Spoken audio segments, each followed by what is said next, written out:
హైదరాబాద్ లో స్లాట్ దొరకని చాలా ఇబ్బంది పడుతూ ఉన్నారు. ఇక్కడ 250 ఉన్నారు, ఇప్పుడే వాళ్ళ 500 అన్నారు. దానికి అప్గ్రేడ్ చేసి ఎందుకంటే చుట్టుపక్కల ఉన్న కరీంనగర్ హబ్గా ఉంది. హబ్గా ఉన్న చుట్టుపక్కల చాలా మంది ఇక్కడ వస్తూ ఉంటారు. ఇప్పుడు టెక్నాలజీ పెరిగిన తర్వాత చాలా మంది పాస్పోర్ట్ ఈజీ పాస్పోర్ట్, ఎందుకంటే ప్రతి ఒక్కరు ఎక్కడైనా సరే ఏ కంట్రీ వెళ్ళగానే ఒక ప్యాకేజ్ సిస్టమ్ గా వస్తూ ఉన్నది. ఆ ప్యాకేజ్ సిస్టాన్ని చాలా మంది యూటిలైజ్ చేసుకుంటా ఉన్నారు. అందుకోసం పాస్పోర్ట్ తీసుకొని స్టూడెంట్స్ కూడా ఫారెన్ కి వెళ్ళడానికి మంచి చదువుకోవడానికి బాగున్నది. అందుకోసమే నేను ఒకటి అడిగేదానికి, ఎందుకంటే రాబోయే రోజుల్లో ప్రతి ఒక్కరికి కార్లు ఉన్నాయి. ఈ కార్లు వచ్చి పాస్పోర్ట్ చేయాలంటే వెహికల్ పార్కింగ్ లేదు.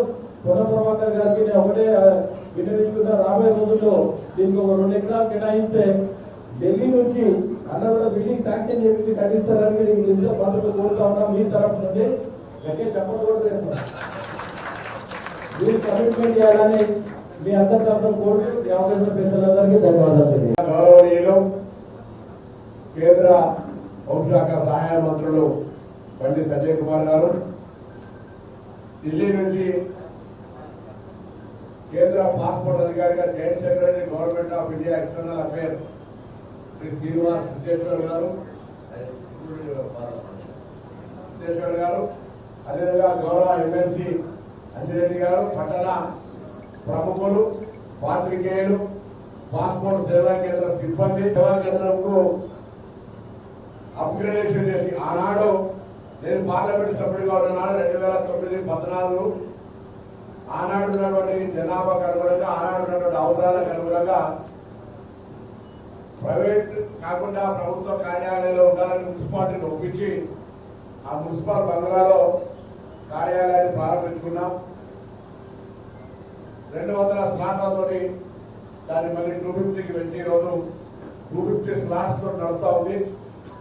పెరుగుతున్న కాలానికి అనుగుణంగా కేంద్ర ప్రభుత్వ ఆలోచన ప్రకారంగా కరీంనగర్లో సేవా కేంద్రాన్ని కూడా అభివృద్ధి చేయాలని పండిత్ సంజయ్ గారి చొరవతో ఈరోజు ఈ యొక్క పాస్పోర్ట్ సేవా కేంద్రాన్ని 500కు ఇవ్వగలిగేటువంటి పరిస్థితిని అట్మాస్ఫియర్ ఇన్ఫ్రాస్ట్రక్చర్ ఏర్పాటైంది.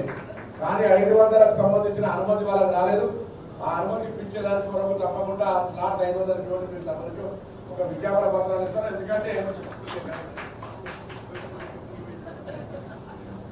సెకండ్ ద్వారా తప్పకుండా ఇంతకుముందు అధినేత కోరినట్టుగా నేను జిల్లా కలెక్టర్ గారి కొంత ఒక స్థలం కూడా ఇస్తే फर्दर परमानेंट बिल्डिंग करो तो श्रीनिवास जी अब ये आपसे मांग करते हैं मंत्री जी का नाम पे जहाँ एक पासपोर्ट सेवा केंद्र सर्व सुंदर बनाएंगे उसकी ओन की बिल्डिंग में, ऐसा अपन का एक इच्छा है। दोनों मिलकर यहाँ ओन पासपोर्ट सेवा केंद्र बनाने की कोशिश करते हैं। जगह हम दिलाते हैं, बंगला ही बनाते हैं। తప్పకుండా నేను ఒక మాట కోరుతాను అందరినీ, ఇక్కడి నుంచి చాలా సంతోషం. అది పునఃప్రోగ్రాం ఇచ్చిన వాస్తవం. ఆ రోజు ఈ తెలంగాణ రాష్ట్రంలో కేవలము 5 ప్రాంతాల్లో మాత్రమే పాస్పోర్ట్ సేవా కేంద్రాన్ని గుర్తిస్తే వారి యొక్క త్రోవ వల్ల కరీంనగర్ కూడా 5 వారి త్రోవ కనబడి 5 రోజులు ఆ రోజున్న పరిస్థితుల్లో స్థలం లేకపోవడం, బిల్డింగ్స్ లేకపోవడం, అప్పుడప్పుడు కన్స్ట్రక్షన్ చేయడం చాలా కష్టం, ఇంటికి రెంట్ కట్టడం కూడా చాలా కష్టమైన పరిస్థితిలో ఆ మున్సిపల్ పనులు వచ్చాక నేను తర్వాత స్నేహమైన వృత్తాలు పోలీసు రావడం ఆ బిల్డింగ్ రాని చెప్పాను. మీరు ఆ బిల్డింగ్ మార్స్తేనే గ్యారెంటీ వస్తే అప్పుడక్కడ రాని చెప్పినారు. అప్పుడు పసుపు సరిపోయింది. ఇప్పుడు సరిపోయి మేడం ఈ పాస్పోర్ట్ దగ్గర ఆఫీసు మనం మార్చాల్సిన అవసరం ఉందని చెప్పి మేడం చెప్పిన తర్వాత బాగా తీసుకొని దీన్ని మార్చడం. హైదరాబాద్ పాస్పోర్ట్ ఆఫీస్ ఏ విధంగా ఉందో దానికి అనుగుణంగా అన్ని సౌకర్యాలతో పాస్పోర్ట్ ఆఫీసర్ మనం ఏర్పరచుకోవడం చాలా సంతోషం. వాళ్ళు పాస్పోర్ట్ ఆఫీస్ తీసుకొస్తే 2022లో దాన్ని అప్గ్రేడ్ చేశాం. మారుతున్న డిమాండ్ వస్తున్న కొత్తకు అనుగుణంగా 2022లో నేను కేంద్ర మంత్రివర్గం కలిసి సార్ దాన్ని అప్గ్రేడ్ చేయాల్సిన అవసరం ఇచ్చినాక దాన్ని ఒక పూర్తి స్థాయిలో పాస్పోర్ట్ ఈ సేవా కేంద్రాన్ని మనం అప్గ్రేడ్ చేయగలిగింది. మన దేశవ్యాప్తంగా కూడా గతంలో 150 ఉన్నటువంటి పాస్పోర్ట్ ఈ సేవా కేంద్రాలు కేవలం 550 550 దేశవ్యాప్తంగా. ఇంతకుముందు అన్నయ్య చెప్పినట్టు శ్రీనివాస గారు చెప్పినట్టు నేను కూడా పాస్పోర్ట్ తీసుకున్నప్పుడు నాకు 2 నెలలు పట్టింది. ఇప్పుడు మారుతున్న టెక్నాలజీ అనుకున్నాం అప్పుడు ఏముండే పోయి ఒక రోడ్డరీ కలవాలి, 2 బాండ్ పేపర్లు తెచ్చుకోవాలి, ఒక 2 స్టాంపులు తెచ్చుకోవాలి, ఒక టైపిస్ట్ దగ్గర పోవాలి, ఒక టీటీపీ ఆపరేటర్ దగ్గర పోవాలి, మరొక నోటరీ దగ్గర పోవాలి, నోటరీ పడ్డాక మరొక ఏజెంట్ కలవాలి, ఏజెంట్ కలిసాక కమిషన్ ఇవ్వాలి. ఇలా ఏం లేకుండా ఇవాళ కరెక్ట్ 10 days కూడా పాస్పోర్ట్ వస్తున్నది, తత్కాల పాస్పోర్ట్ కూడా 2 days కూడా వస్తుంది. దానిలో స్టార్ట్స్ చెప్పినట్టు 250 స్టార్ట్స్ ఇవాళ వచ్చిన వాళ్ళు దీనికి అప్డేట్ చేస్తాం కాబట్టి తప్పకుండా దాన్ని 500 పెట్టడానికి నేను గౌరవ కేంద్ర మంత్రులు వస్తా, దాన్ని పెంచే ప్రయత్నం చేస్తా. నేను చాలా మంది మాట్లాడబోయాను ఇక్కడ డిమాండ్ పెరగడానికి మా సిబ్బందికి లేదు, వాళ్ళ యొక్క రిసీవింగ్ వచ్చేటువంటి ఒప్పిక వ్యవస్థలో వాళ్ళకు రెస్పెక్ట్ ఇచ్చి మాట్లాడడం, వాళ్ళకి కూర్చోబెట్టి మాట్లాడడం వల్ల రెస్పెక్ట్ ఎక్కువ మంది వస్తారు. నిజంగా వాళ్ళ స్టాఫ్ చేయబడుతున్నారు కాబట్టి దీనికి అనుగుణంగా వాళ్ళ స్నేహితుల మేడం గారు వాళ్ళు 8 months ప్రెగ్నెన్సీ వాళ్ళు అయినప్పుడు కూడా ఈ కార్యక్రమాన్ని మొత్తం కోఆర్డినేట్ చేస్తున్నారు.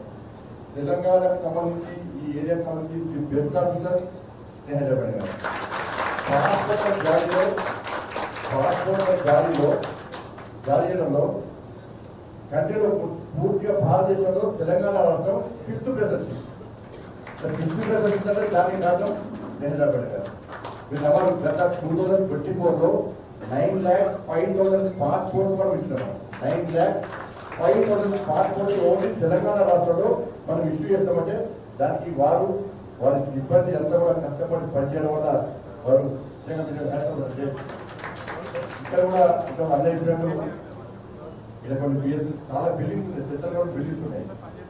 మీరు మేడం ఇటువంటి ఆ బిల్డింగ్ లో మనం మోడల్ గా రెనోవేషన్ చేసి కొన్ని సెంట్రల్ గవర్నమెంట్ బిల్డింగ్స్ కాబట్టి రెనోవేషన్ చేసి దాన్ని మార్చే ప్రయత్నం చేద్దాం.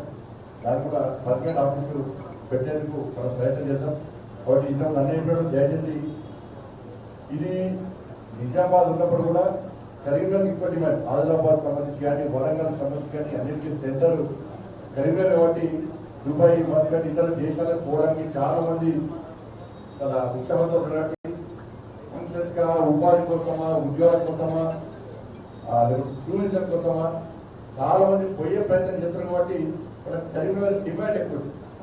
అందుకే ఆ డిమాండ్కి అనుగుణంగా స్టార్ట్స్ కూడా పెంచేటువంటి మనం స్టార్ట్స్ పెంచే ప్రయత్నం చేస్తాం. స్టార్ట్స్ పెంచడం ద్వారా కూడా ఇంకా చాలా మంది వచ్చే అవకాశాలు ఉన్నాయి. కాబట్టి దీన్ని అందరూ కూడా కరీంనగర్ ప్రజలందరూ కూడా మీకు ఆధార్ కార్డు ఏ విధంగా ఇంపార్టెంటో మీకు పాస్పోర్ట్ కూడా చాలా ఇంపార్టెంట్. పెట్టుకోవడం, దాన్ని అప్గ్రేడ్ చేయడం. కాబట్టి దానికి అనుగుణంగా మీరు పాస్పోర్ట్ తీసుకునే ప్రయత్నం చేయండి.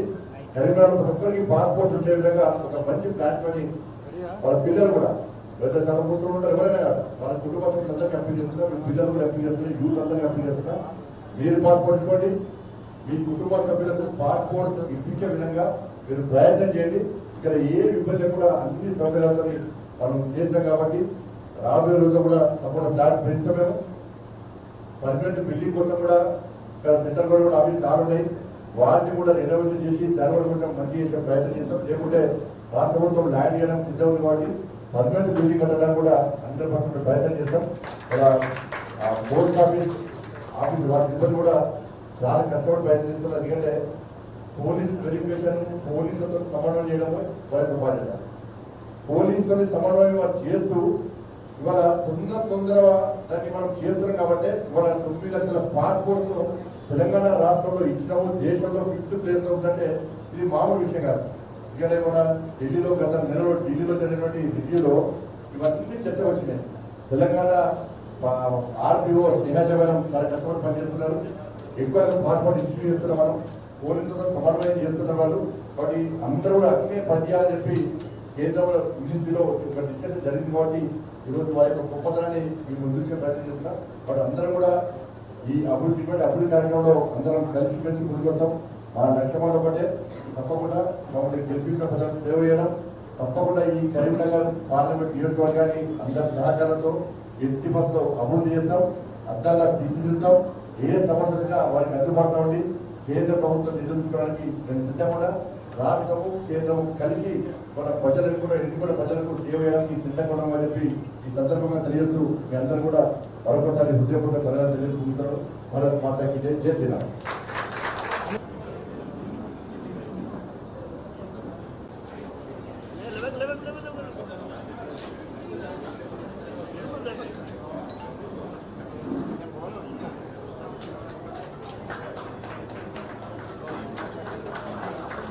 Level.